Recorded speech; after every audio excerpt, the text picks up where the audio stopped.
kwa moja tuende kwa Dr. Dominitza Kombe, bingwa wa magonjwa ya saratani, akiwa katika studio zetu za Dar es Salaam.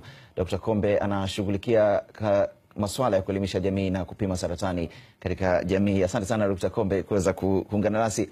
Moja kwa moja niulize, tumesikia taarifa ya David Wafula. Wanaume wanakuwa wanaogopa kuzungumzia swala hili, wanaogopa kwenda kupima kwa sababu wataonekana wadhaifu. Kwa nini? Ni kweli kabisa. Katika utamaduni wa Kiafrika, wanaume wanaona shida sana kuongea habari za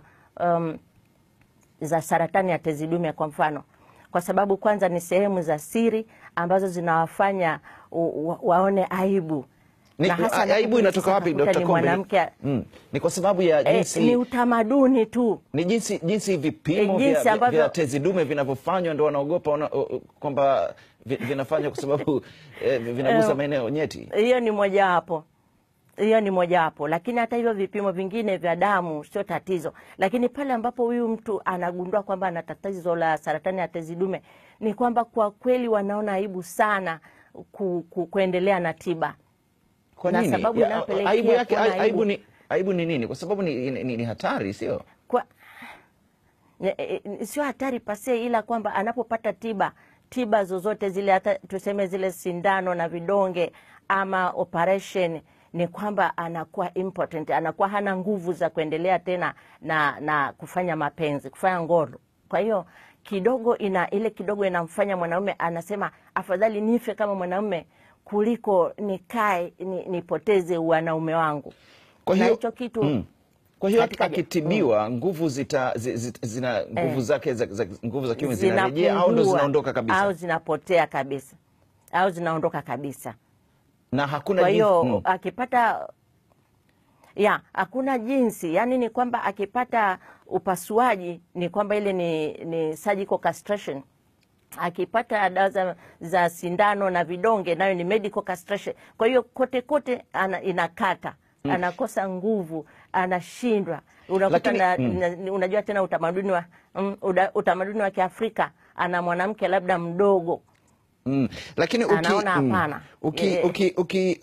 Ukiwahi kupima na ukapata tiba, nguvu za kiume zinapotea pia?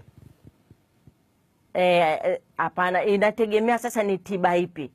Kama amepata upasuaji, inawezekana 50-50 akapoteza nguvu. Labda kama amepata ile mionzi ya kuchimbia, ile gold seeds, kidogo inaweza ikapreserve. Inategemea pia na hatua ya ugonjwa, inategemea na madaktari wanavyofanya. Lakini kwa ujumla wake ni kwamba tezi dume mwanaume anapoteza zile nguvu kidogo, na hicho kitu kinamfanya hafurahi kabisa kutibiwa. Kwa Dr. Kombe, nguvu zinapotea kidogo au zinapotea kwa kiasi kikubwa? Maana watu watakuwa naogopa hata kwenda kupima. Kwa kiasi kikubwa ni ukweli. Na sasa mnapofanya kampeni mnahamasishaje wanaume kujitokeza? Tunapofanya kampeni ni kwamba kwanza mtu awahi, na akiwa labda amejua kwamba kwenye familia yake kuna mtu mwenye tatizo la saratani ya tezi dume, inambidi yeye aanze kufanya uchunguzi miaka 10 kabla ya yule mtu alivyopata saratani yake.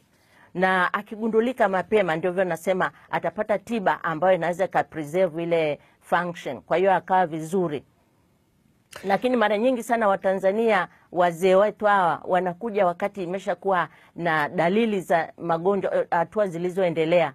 Kwa hiyo unakuta hata mara nyingine kama huyo babu nimemsikia huko Kenya, bahati mbaya hawezi kutembea, na wanakuja katika hatua hizo 80% na kuzidi.